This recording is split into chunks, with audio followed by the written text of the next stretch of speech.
इनके लिए अपन कब से बैच स्टार्ट करोगे, इस प्रकार के क्वेश्चन आ रहे थे। तो उनके लिए सिस्टम ये है, मैं पहले आपको पूरा प्रोजेक्ट समझा देता हूं। अपना जो ये कोर्स रहता है ये लगभग 40 से 45 दिन का कोर्स होगा।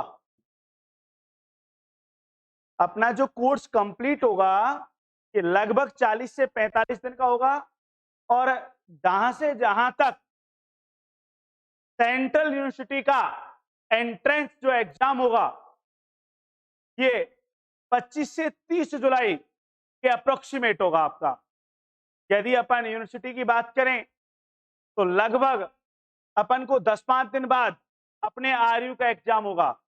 मतलब अपन को मिनिमम 45 डेज मिलेंगे, 45 दिन मिलेंगे।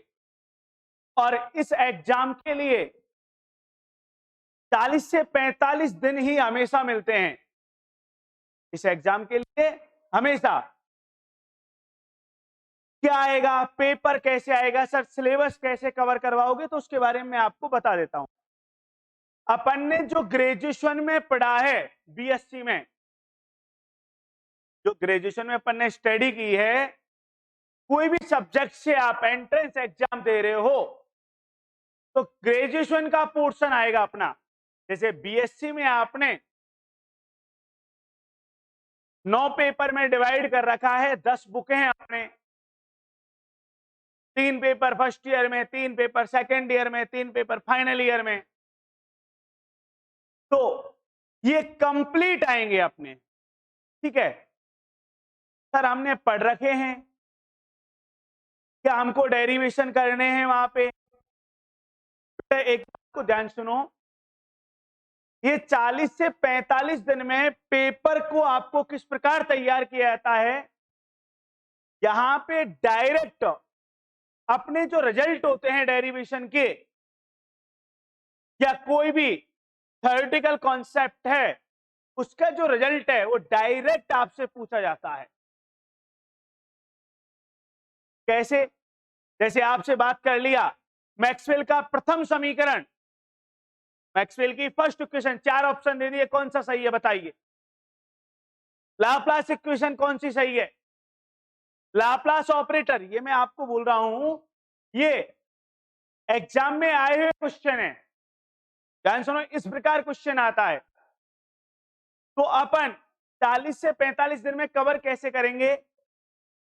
जितने भी अपने 9 पेपर में रिजल्ट हैं, मतलब अपन को जल्दी जल्दी कंप्लीट जितने भी टॉपिक हैं उन सभी टॉपिक के कंक्लूजन तैयार करने हैं। और कई बच्चे ऐसे, सर इतना सिलेबस कवर हो पाएगा नहीं हो पाएगा, हम याद कर पाएंगे नहीं कर पाएंगे। बेटा यही कारण है कि इस एग्जाम में, जो एग्जाम होता है एंट्रेंस एमएससी का, इसमें जो स्टूडेंटों की संख्या है वो कम बैठती है। तो हर कोई एक ही बात सोचता है, सर हमारी फर्स्ट ईयर कमजोर है, सेकेंड ईयर कमजोर है, हम थर्ड ईयर में नहीं पढ़ पाए, फर्स्ट ईयर में कोविड आ गया, ये प्रॉब्लम आ गई, और यहाँ पे हमने वहां 2-2 यूनिट तैयार किए, यहाँ पे कंप्लीट सिलेबस आएगा। सबसे पहले तो माइंड में ये सेट कर लो, पेपर का जो स्टैंडर्ड होता है वो एकदम लो लेवल का होता है। लो लेवल का मतलब है कि आपसे डायरेक्ट रिजल्ट की बात करता है, वो रिजल्ट की डायरेक्ट रिजल्ट पूछेगा आपसे। कैसे? कोई वेक्टर फील्ड दे दिया, उसका डाइवर्जेंस 0 है तो वो वेक्टर फील्ड होगा, तो हमको ऑप्शन पे टिक मारनी है। सॉलिनॉइड, परिनाल का क्षेत्र होगा, सॉलिनॉइड फील्ड होगा। इस प्रकार डायरेक्ट जो आपको पॉइंट लिखवाए जाएंगे, जो कंक्लूजन लिखवाए जाएंगे, जो अपन ने पढ़े उनके रिजल्ट लिखवाए जाएंगे, वो रिजल्ट आपको याद करने हैं बस। लगभग आपकी क्लास 4 घंटे चलेगी। जो क्लास का ड्यूरेशन रहेगा, मेरी बात को सुनो, सबसे पहला पॉइंट, तुम्हारा कोर्स 40 से 45 दिन में कंप्लीट हो जाएगा। जहां से जहां तक कोशिश ये की जाएगी कि क्लास में ही कंटेंट याद हो जाए, ठीक है।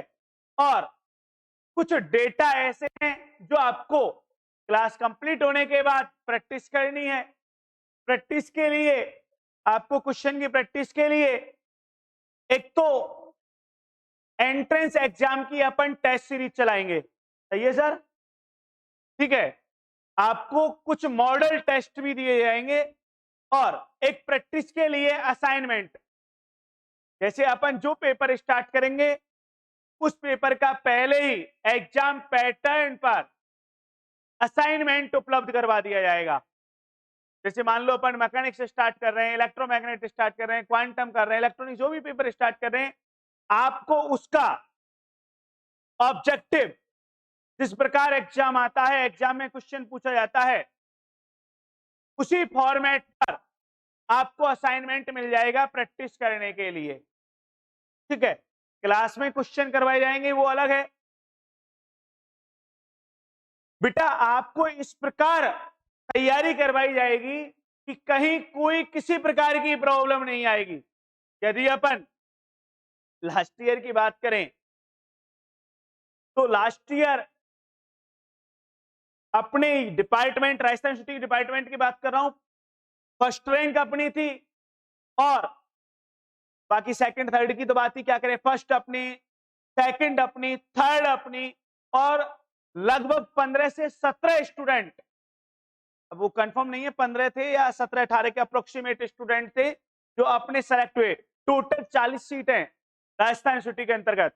ठीक है, और पहले सेंट्रल यूनिवर्सिटी का जो एंट्रेंस एग्जाम होता था ये 3 यूनिवर्सिटी कंडक्ट करवाती थी,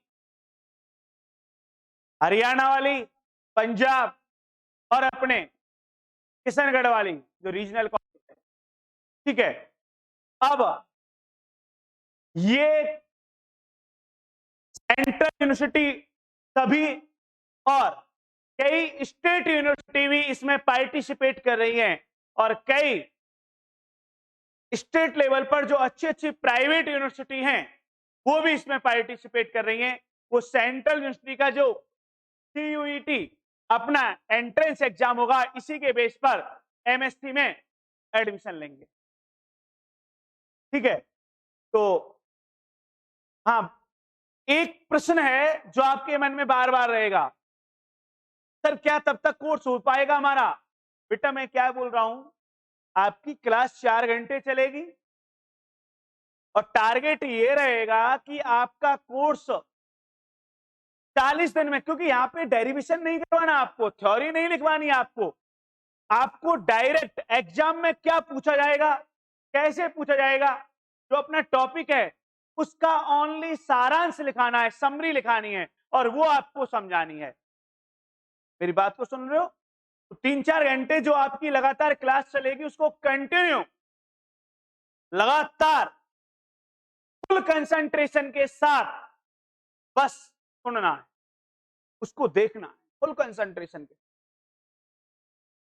यदि आपने उन 4 घंटे के अलावा 2-3 घंटे भी स्टडी कर ली, कंफर्म आप सक्सेस हो जाएंगे। और मेरा मानना यह है, बाकी आपकी इच्छा है, मेरा जो मानना है कि आप ग्रेजुएशन के बाद पहले PG करो, MSc करो, पोस्ट ग्रेजुएशन जरूरी है। कारण यह है कि कई बच्चे सोचते हैं पहले B.Ed कर लें, जिससे हम ग्रेड, सेकंड ग्रेड है, थर्ड ग्रेड है, जो टीचर की भर्ती है उनके लिए एलिजिबल हो जाएंगे। जबकि मेरे अकॉर्डिंग पहले PG करनी चाहिए, क्योंकि B.Ed में 2 साल, यदि आप B.Ed करोगे तो 2 साल सब्जेक्ट से आपका कनेक्शन हट जाएगा और उसके बाद सब्जेक्ट मास्टर डिग्री लेना, जब सब्जेक्ट से आपकी कनेक्टिविटी हटती है तो मास्टर डिग्री लेने में फिर समस्या आती है, फिर अपन को MSc में समस्या खड़ी होगी। अभी अपना प्रोसेस कंटिन्यू चल रहा है कि अभी अपन ने सब्जेक्ट के टच में 3 साल सब्जेक्ट की स्टडी की है और उनके एप्लीकेशन ही पढ़ने अपन को PG के अंतर्गत। तो मेरा विचार यह है कि UG के तुरंत बाद PG करनी चाहिए, फिर आपकी इच्छा है कि आप कॉलेज एजुकेशन में जाना चाहते हैं तो नेट है, सेट है, ठीक है, या PhD यदि रिसर्च के अंतर्गत स्टडी करना चाहते हैं तो, और यदि अपना सर स्कूल एजुकेशन का माइंड है तो आराम से B.Ed करो, फिर तुम्हारे पास सभी ऑप्शन खुल जाते हैं, third grade, second grade, first grade. तो मेरा विचार तो यह है कि आप पहले पीजी करो और अच्छी यूनिवर्सिटी से करो, डिपार्टमेंट से करो, मजा आता है। तो कोई काम अपन कर रहे हैं तो वो अच्छी जगह से करें तो ज्यादा बढ़िया होता है। वहां पे क्वालिटी भी मिलती है, हमको अच्छे प्रोफेसर मिलते हैं और जिनका मार्गदर्शन अपन को मिलता है। ठीक है, तो कोशिश करो कि हम अच्छी जगह सेलेक्ट हो जाएं और वो तभी पॉसिबल है जब तुम लोग मेहनत करेंगे। और अपना सीईटी की जो लास्ट डेट है फॉर्म की वो 18 जून डाल रखी है। डीयू की लास्ट डेट निकल चुकी है। ठीक है, आरयू के फॉर्म अभी स्टार्ट नहीं हुए हैं, राजस्थान सिटी डिपार्टमेंट के फॉर्म अभी स्टार्ट नहीं हुए, जब स्टार्ट होंगे मैं आपको बता दूंगा। लेकिन सीईटी की लास्ट डेट 18 जून है। यदि आपने फॉर्म फिल नहीं किया है और एमएससी करना चाह रहे हैं किसी भी सब्जेक्ट से, जो आपकी चाहे फिजिक्स से, मैथ्स से, केमिस्ट्री से, ठीक है, आप फॉर्म फिल करें और सेंट्रल सिटी का जो एग्जाम है, और इसका पैटर्न क्या है बेटा, 75 क्वेश्चन, टोटल 100 क्वेश्चन आते हैं, ऑब्जेक्टिव आते हैं। 75 जो क्वेश्चन हैं वो अपने सब्जेक्ट के आएंगे। जैसे अपन फिजिक्स की बात कर रहे हैं तो 75 क्वेश्चन आपकी जो 9 बुक है, और फिर मैं बार बार बोल रहा हूं पेपर स्टैंडर्ड एकदम नॉर्मल होता है, एकदम नॉर्मल। पेपर का जो स्टैंडर्ड है डायरेक्ट क्वेश्चन उठता है। जैसे अपन क्वांटम की बात करें तो 4 ऑप्शन दे देगा और आपसे कहेगा क्रम विनिमय संकारक का कौन सा, आपसे क्या कह रहा है, क्रम विनिमय संकारक निम्न में से कौन सा है, ठीक है, या हर्मिटी संकारक कौन सा है। इस प्रकार क्वेश्चन आता है, एकदम इजी क्वेश्चन। वेव फंक्शन दे देगा, उसमें नॉर्मलाइजेशन कांस्टेंट आपसे पूछ लेगा 4 ऑप्शन में से कौन सा है। वेव फंक्शन दे दिया और वो अपन को जो वेव फंक्शन दिया है वहां पे नॉर्मलाइजेशन कांस्टेंट कैलकुलेट करना है, ठीक है, और 4 ऑप्शन में दे रखा है इनमें से कौन सा है। इस प्रकार क्वेश्चन आता है। मतलब पेपर का जो लेवल होता है वो एकदम मीडियम होता है, टफ नहीं होता है, अपन कह सकते हैं नॉर्मल पेपर आता है। यदि अपन फुल मेहनत के साथ तैयारी करें तो आराम से क्रैक कर सकते हैं। हाँ, पढ़ाई तो करनी पड़ेगी। अब मैं आपसे ऐसे बोलूं ये नहीं है फॉर्म भर दो बस पेपर क्रैक हो जाएगा, तो वो मेरे अकॉर्डिंग गलत है। आपको 40 से 45 दिन मेहनत तो करनी होगी और लगभग 4 घंटे की क्लास, और कम से कम आपको 3 से 4 घंटे घर भी पढ़ना पड़ेगा। ठीक है, और अपन जो बैच चला रहे हैं ये ऑनलाइन क्लास ही रहेंगी, ऑफलाइन बैच नहीं चलाएंगे। सीईटी का 40 दिन का जो अपना कोर्स है, 40 से 45 दिन का, ये ऑनलाइन बैच चलाएंगे।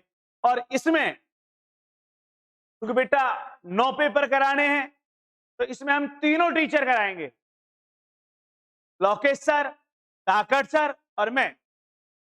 ठीक है, सर कौन कितनी बुक पढ़ाएगा ये हम बैलेंस करेंगे। और लाइव प्लस रिकॉर्डेड क्लास दोनों आपको मिलेंगी, लाइव क्लास भी मिलेगी और रिकॉर्डेड क्लास भी मिलेगी, दोनों आपको मिलेंगी। मेरी बात आपके समझ में आ रही है? दोनों ऑप्शन रहेंगे और लाइव के बाद क्लासेस रिकॉर्डेड सेव हो जाएगी। और ये अपने एप्लीकेशन इंस्पायर ऑनलाइन बाई के सर करके जो अपना ऐप है उस ऐप पर क्लास चलेगी।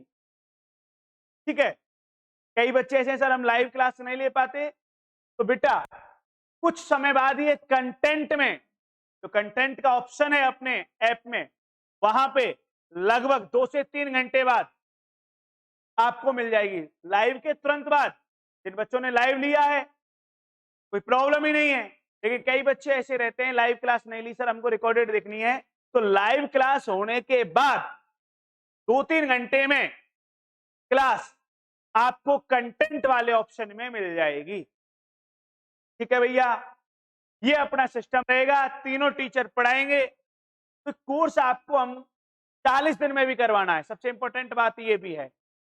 ठीक है, तो और लाइव प्लस रिकॉर्डेड दोनों ऑप्शन रहेंगे। कुछ आपको रिकॉर्डेड क्लास भी प्रोवाइड करवाएंगे। आ गया? कुछ क्लासेज आपको लाइव के अलावा रिकॉर्डेड भी प्रोवाइड करवाएंगे। ये मैं पहले ही बोल देता हूं, फिर बाद में आप ये सर आपने ये नहीं बताया था कि आप रिकॉर्डेड क्लास, क्योंकि ये बहानेबाजी 50 तरह की आती है जब तुम लोग पढ़ाई नहीं करते। पढ़ाई करते हैं जब कोई टेंशन ही नहीं होती, किसी प्रकार की कोई समस्या नहीं आती, क्योंकि स्टूडेंट को कंटेंट चाहिए, मैटर चाहिए एक सही मार्गदर्शन के साथ, ठीक है। और यदि वो प्रॉपर आपको मिल रहा है, सक्सेस कंफर्म है। और जब अपन को दिखता है कि हम सफलता की ओर आगे बढ़ रहे हैं, तो वहां पर कोई समस्या नहीं आती।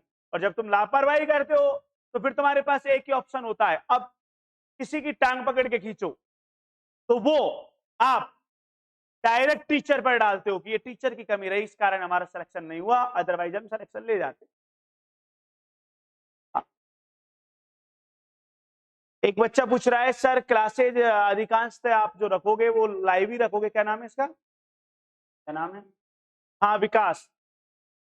70% और भी 80% लाइव क्लास मिलेगी। 70-80% लाइव ही क्लास मिलेगी।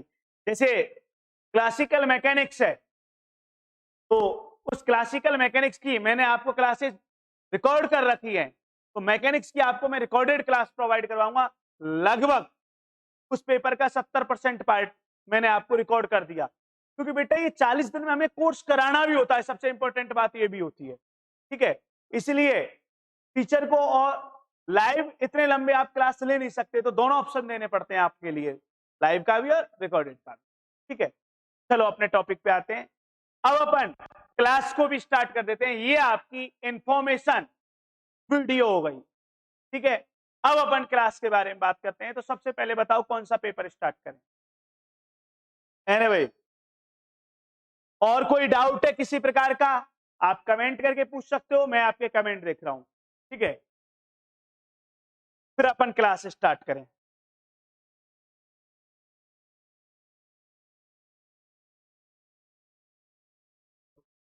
हाँ, एक बच्चा पूछ रहा है सर सेंट्रल यूनिवर्सिटी का जो एग्जाम होगा उसमें 75 क्वेश्चन तो आपने बता दिए सब्जेक्ट के आएंगे, जो 25 क्वेश्चन है वो बेटा अपने जैसे रीजनिंग, मतलब उनके भी आपको प्रैक्टिस सेट में उपलब्ध करवा दूंगा, और वो एकदम नॉर्मल आते हैं। जैसे अपन बात करते हैं ना, एक स्त्री है एक पुरुष है, वो कहता है कि उसकी बुआ का मामा का लड़का, तो रिलेशन क्या होगा, ठीक है। और जनरल मैथमेटिक्स, कोई आकृति दे दी, इसमें कितने ट्रायंगल हैं, ठीक है। मतलब अपन पूर्ण रूप से रीजनिंग नहीं कह सकते उसको, रीजनिंग का भी लो लेवल के क्वेश्चन आते हैं।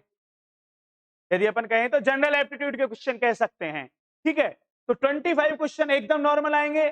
और जैसे आपको कोई चीज दे दी तो पूछेगा कि इसके लिए एनवा पद ज्ञात करो, एपी दे दिया, जीपी दे दिया, ठीक है। गुणोत्तर श्रेणी समांतर श्रेणी अपन ने पढ़ रखी है। और लगभग बेटा नॉर्मल स्टूडेंट की बात करता हूं मैं, टैलेंट की बात नहीं कर रहा, होशियार बच्चों की बात नहीं कर रहा, नॉर्मल स्टूडेंट भी उसमें से 15 से 20 क्वेश्चन अटेम्प्ट कर सकता है आराम से, ठीक है। और उसके भी मैं आपको प्रैक्टिस सेट उपलब्ध करवा दूंगा प्रैक्टिस के लिए, उसकी आप चिंता मत करो। आपको जो कवर करना है ना, क्योंकि वो सबका एवरेज रहेगा, 25 क्वेश्चन है वो सबके, किसी के 2 नंबर ज्यादा उसमें, किसी का 2 नंबर कम, ठीक है। और उसकी मैं कोशिश करूंगा कि आपको बढ़िया से बढ़िया प्रैक्टिस सेट उपलब्ध करवाऊं, ठीक है। तुम्हें जो वर्क करना है वो सब्जेक्ट पर करना है, 75 क्वेश्चन पर करना है, उस पर कितना स्कोर करते हो, ये सबसे इंपॉर्टेंट है। अब क्लास स्टार्ट करें? हाँ भाई,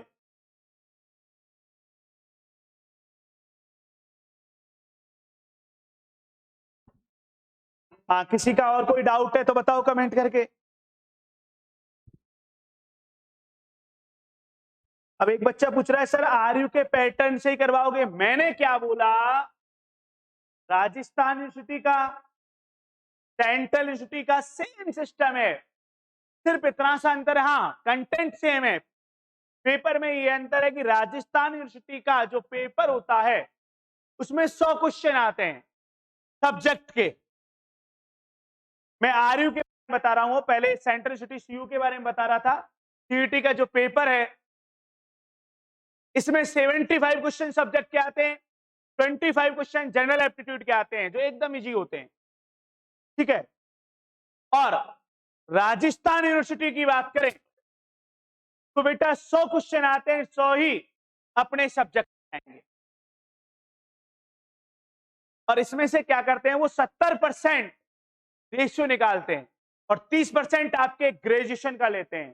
तो इस प्रकार 100 में से आपके कितने नंबर आए उसका 70% निकाल लेंगे और 30% आपके बीएससी में ग्रेजुएशन में जो परसेंटेज है, जैसे आपकी 80% बनी तो उसका 30% ले लेंगे 24 नंबर, आपकी 70 बनी उसका 30% ले लेंगे 21 नंबर, ठीक है। और जो आपका पेपर है इसमें 100 क्वेश्चन आएंगे, इसमें आपने कितने अटेम्प्ट किए, कितने सही हैं, इसका अपन 70% निकाल लेंगे। इस प्रकार आरयू का पैटर्न है, बाकी कंटेंट सेम है। मेरी बात सुन रहे हो? मेथड है पढ़ाने का, जो मटेरियल है वो सेम है। एग्जाम में जो क्वेश्चन पुटअप होगा आपके सामने उसका स्टैंडर्ड भी सेम है, दोनों का लेवल सेम है, ठीक है। क्योंकि सीयू पहले भी होता था लेकिन पहले 3 यूनिवर्सिटी के लिए था, अब ये बेटा ऑल यूनिवर्सिटी के लिए है, सेंट्रल यूनिवर्सिटी जितनी भी है, स्टेट यूनिवर्सिटी है उनके लिए, ठीक है भैया। हाँ, कई इसमें प्राइवेट यूनिवर्सिटी भी पार्टिसिपेट कर रही है, कई अच्छी अच्छी यूनिवर्सिटी। तो मेरे अकॉर्डिंग आपको सीयू का फॉर्म भरना चाहिए, ठीक है भाई। और कोई डाउट किसी प्रकार का? अदरवाइज अपन क्लास प्रारंभ करें भाई।